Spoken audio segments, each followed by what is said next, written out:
জোহরের 4 রাকাত ফরজের নিয়ত নওয়াইতু আন উসাল্লিয়া লিল্লাহি তাআলা আরবা রাকাতাই সলাতি যুহরি ফরদুল্লাহি তাআলা মুতাওয়াজ্জিহান ইলা জিহাতিল কাবাতি শরীফাতি আল্লাহু আকবার। জোহরের 4 রাকাত ফরজ যখন আমরা ইমাম সাহেবের পিছনে পড়ব, তখন ইমাম সাহেব যখন নিয়ত বাঁধবেন আল্লাহু আকবার বলে নিয়ত বাঁধেন, আল্লাহু আকবার বলে নিয়ত বাঁধার পরে পিছনে যারা থাকবেন এবং ইমাম সাহেব সহ সবাই প্রথমে সানা পড়বেন। সানা পড়ার পরে আউযুবিল্লাহি মিনাশ শাইতানির রাজিম বিসমিল্লাহির রহমানির রহিম এতটুকু বলার পরে মুসল্লিরা চুপ হয়ে যাবে। এরপরে ইমাম সাহেব সূরা ফাতিহা পড়বেন। এটা আমাদের হানাফি মাযহাবের মতে ইমাম সাহেব সূরা ফাতিহা পড়ার পরে তিনি যে কোনো একটা সূরা মিলাবেন। সূরা মিলানোর পরে এরপরে রুকুর মধ্যে যাবেন, আল্লাহু আকবার বলে রুকুতে যান। ইমাম সাহেব যখন রুকুতে যাবেন তারপরে মুসল্লিরা যাবেন, কোনোদিন আগে আগে যাবেন না। যদি আগে আগে যান তাহলে আপনার নামাজ বাদ হয়ে যাবে। এই জায়গার মধ্যে যে আমরা তাসবিহ পড়ব সুবহান রাব্বিয়াল আযীম, সুবহান রাব্বিয়াল আযীম, সুবহান রাব্বিয়াল আযীম। মনে করেন যে ইমাম সাহেব 3 বার পড়া সামি আল্লাহু লিমান হামিদা বলে দাঁড়াবে, কিন্তু আপনি 2 বার মাত্র পড়ছেন। এখন কি আপনি আরেকবারের জন্য অপেক্ষা করবেন না? আপনি আরেকবারের জন্য অপেক্ষা করবেন না, যেহেতু আপনি প্রথমে ইক্তাদা করছেন ইমাম সাহেবের পিছনে। ইমাম সাহেব যখন সামি আল্লাহু লিমান হামিদা বলে দাঁড়া গেছে, তখন আপনি 2 বার হইলেও আপনি রব্বানা লাকাল হামদ দাঁড়ায় যাবেন, তখন এই দোয়াটা পড়বেন রব্বানা লাকাল হামদ হামদান কাসীরান তাইয়িবান মুবারাকান ফিহি সামি আল্লাহু লিমান হামিদা। আর এই দোয়াটা পিছনে যারা থাকবেন তারা রব্বানা লাকাল হামদ এই দোয়াটা পড়বেন। পরে ইমাম সাহেব যখন সেজদার মধ্যে যাবেন তারপরে মুসল্লিরা যাবেন, কোনোদিন আগে আগে যাওয়ার চেষ্টা করবেন না। আল্লাহু আকবার। এই যে ইমাম সাহেব আগে গেছেন, এরপরে মুসল্লিরা গেছে। আর আমাদের প্রথম ভিডিওর মধ্যে নামাজ আমাদের হাত কতটুকু থাকবে, কি থাকবে না থাকবে, আমাদের প্রথম ভিডিওগুলোর মধ্যে দেখলে আপনারা এই জায়গার মধ্যে নিয়মগুলো জানতে পারবেন।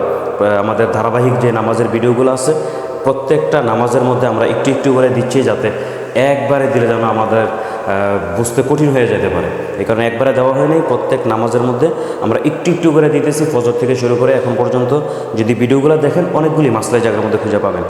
তখন প্রথম সেজদা দেওয়া হলো সুবহান রাব্বিয়াল আলা 3 বার, 5 বার, 7 বার বলে আল্লাহু আকবার বলে বসেন।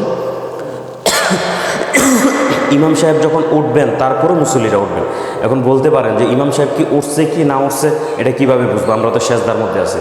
এই কারণে যিনি ইমাম সাহেব হন উনি স্বাভাবিকভাবে সেজদা থেকে একটু ওঠার পরেই তাকবীরটা দেন। যখন আপনি তাকবীর শুনবেন তখনই আপনি সেজদা থেকে উঠবেন, তার আগে উঠবেন না।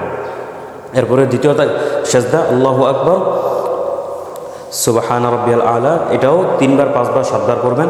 এরপরে দাঁড়ান আল্লাহু আকবার।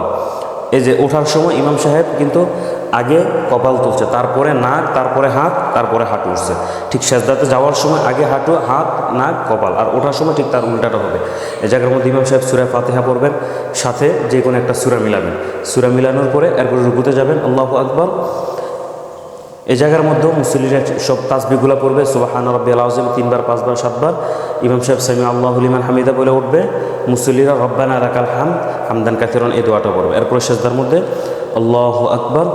এই যে তাকবীরগুলা, এই তাকবীরগুলো প্রত্যেকটা তাকবীর কিন্তু মুসল্লি যারা আছেন তারা ইমাম সাহেবের সাথে সাথে দিবেন।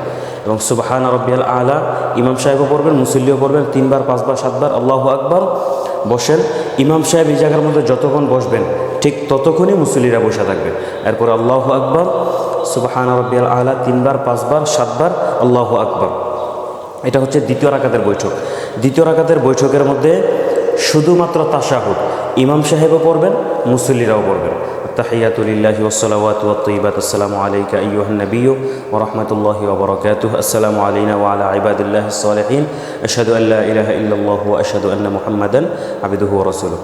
এরপরে ইমাম সাহেব উঠবেন আল্লাহু আকবার। ইমাম সাহেব ওঠার পরে মুসল্লিরা উঠবেন। এই জায়গার মধ্যে ইমাম সাহেব যেহেতু এটা ফরজ নামাজ, তো ইমাম সাহেব তৃতীয় রাকাতের মধ্যে দাঁড়ায় শুধুমাত্র সূরা ফাতিহা পড়বেন। আপনি যখন একাকী নামাজ পড়বেন তখন একাকী নামাজ পড়ার সময় আপনি প্রথম 2 রাকাতে সূরা মিলাবেন। ফরজ নামাজ যখন হবে প্রথম 2 রাকাতে সূরা মিলাবেন, বাকি 2 রাকাতে সূরা মিলাবেন না, যদি নামাজটা জোহর নামাজ হয়। এরপরে ইমাম সাহেব শুধুমাত্র সূরা ফাতিহা পড়া রুকুতে চলে যাবে আল্লাহু আকবার, তখন আপনারাও চলে যাবেন।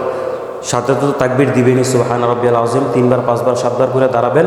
সামি আল্লাহু লিমান হামিদা, মুসল্লিরা পড়বেন রব্বানা লাকাল হামদ এই দোয়াটা পড়বেন। ইমাম সাহেব সেজদার মধ্যে যাবেন আল্লাহু আকবার, মুসল্লিরাও তাকবীর দিবেন আল্লাহু আকবার। এরপরে সুবহান রাব্বিয়াল আলা 3 বার, 5 বার, 7 বার আল্লাহু আকবার, আল্লাহু আকবার, সুবহান রাব্বিয়াল আলা 3 বার, 5 বার, 7 বার। এরপরে আল্লাহু আকবার। ঠিক প্রথম রাকাতে তৃতীয় রাকাতে দাঁড়ায় শুধুমাত্র সূরা ফাতিহা পড়ছে, ঠিক চতুর্থ রাকাতের মধ্যে দাঁড়ায় শুধুমাত্র সূরা ফাতিহা পড়বে। সূরা ফাতিহা পড়ার পরে ইমাম সাহেব রুকুতে চলে যাবে। আল্লাহু আকবার, সুবহান রাব্বিয়াল আযীম 3 বার 5 বার 7 বার করে সামি আল্লাহু লিমান হামিদা, রব্বানা লাকাল হামদ করবেন যারা মুসল্লি আছেন। এরপরে ইমাম সাহেব সেজদার মধ্যে যাবেন। আল্লাহু আকবার, সুবহান রাব্বিয়াল আলা, সুবহান রাব্বিয়াল আলা, আল্লাহু আকবার, আল্লাহু আকবার, সুবহান রাব্বিয়াল আলা, সুবহান রাব্বিয়াল আলা 3 বার 5 বার 7 বার আল্লাহু আকবার। এই জায়গার মধ্যে বৈশা তাশাহুদ, দুরূদ শরীফ, দোয়া মাসুরা। আপনারা এই নামাজের মধ্যে এগুলা দিতেছি না, অনেক বড় ভিডিও হয়ে যাবে। আমাদের ইউটিউব চ্যানেলের মধ্যে ঢুকলে ছোট ছোট ভিডিওগুলো পাবেন।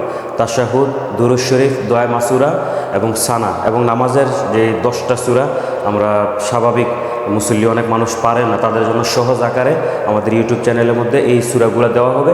আপনারা চাইলে ইনশাআল্লাহ ওই জায়গা থেকে ভিডিওগুলো নিতে পারেন।